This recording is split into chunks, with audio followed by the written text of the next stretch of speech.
حضرت ابراہیم علیہ السلام نے جو کعبۃ اللہ کی نئے سرے سے تعمیر کرائی اور حضرت محمد مصطفیٰ صلی اللہ علیہ وسلم نے جو مدینہ پاک میں پہلی مسجد بنائی تاکہ جو مسلمانوں کی تعداد ہے وہ وہاں نماز پڑھ سکے ایک ساتھ. یہ تعمیرات ہیں بڑی ہی سادہ ہوا کرتی، سادہ طرز پر بنائی جاتی.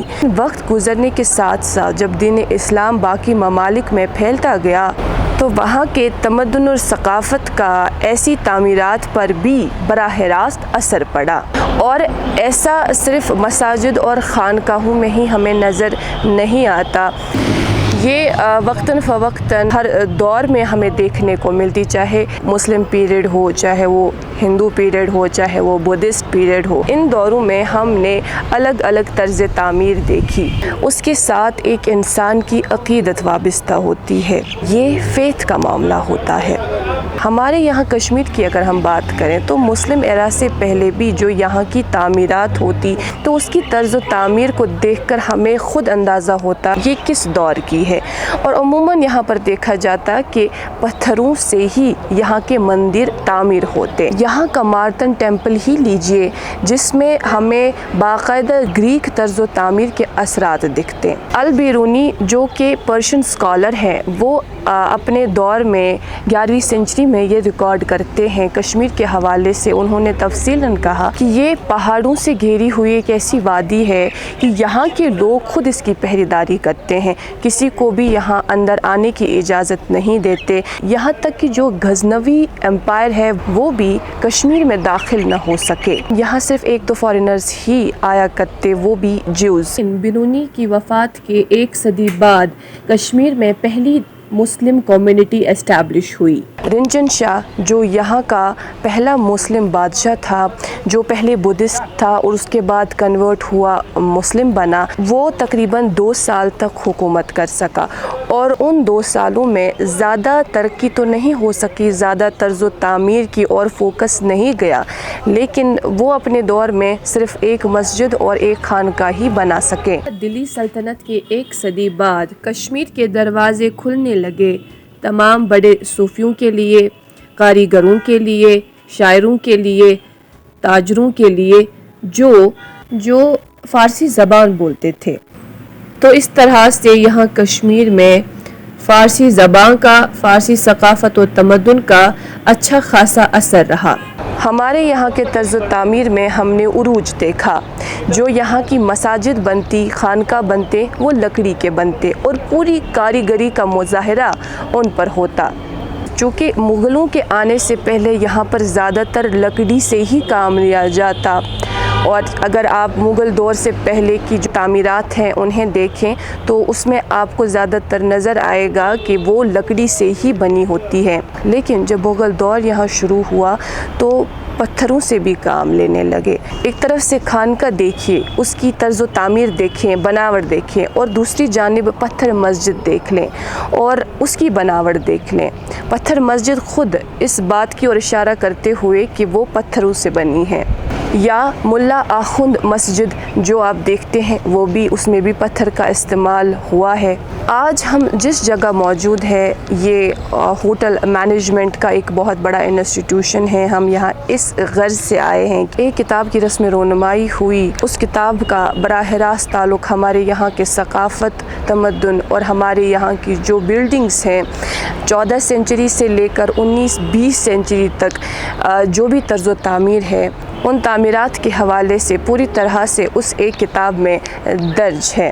کتاب کا نام architectural ornamentation in shrines and mosques of Kashmir, کہ ہمارے یہاں کشمیر کی جو مساجد ہیں یا خانقاہ ہے یا یہاں آستان ہیں، ان کا جو طرز و تعمیر ہے اس کو محفوظ رکھنا انٹیک کشمیر چیپٹر اور IUST Islamic university of science and technology کے اشتراک سے منعقد ہوا. اس موقع پر IUST کے وائس چانسلر پروفیسر رمشو بھی موجود تھے. ان کے علاوہ حکیم سمیر ہمدانی بھی موجود تھے، فوزیہ قاضی بھی موجود، mister Saleem Baig convener INTACH Kashmir chapter, professor Siddiq Wahid جو ڈسکشن میں ماڈریٹر تھے وہ بھی وہاں موجود تھے، اور ان کے علاوہ کئی ہمجات شخصیات بھی وہاں پر موجود تھی۔ مشہور آرٹسٹ مسعود حسین جن کی ایک چھوٹی سی ڈاکیومنٹری جو انہی کی پینٹنگز پر مبنی تھی وہ بھی وہاں پر ڈسپلے ہوئی، اور ان کے علاوہ ڈاکٹر علاقبند، فارمر ایجوکیشن منسٹر نعیم اختر بھی اس موقع پر موجود تھے۔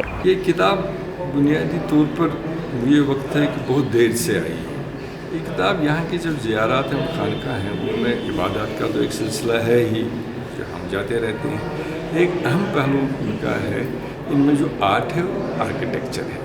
بدقسمتی سے آج تک یہ آرٹ اور آرکیٹیکچر نمایاں نہیں کیا گیا، وہ اس لیے بھی نہیں ہوا کہ اس کی بہتات بہت کیا۔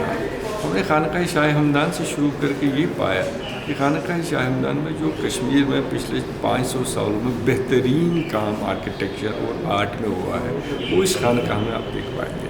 اور پھر یہ خانقاہ ایک لینڈ مارک بن گیا، ایک بینچ مارک بن گیا، اس کے بعد گاؤں میں شہروں میں جہاں بھی باقی زیارت بنی اس میں یہ آرٹ آ گیا۔ اس آرٹ کا میتھمیٹکس ہے، اس آرٹ میں سائنس ہے، اس آرٹ میں باقی ساری چیزیں ہیں جو دنیا کے باقی ریلیجس اور سیکولر یا پبلک آرٹ میں ہے۔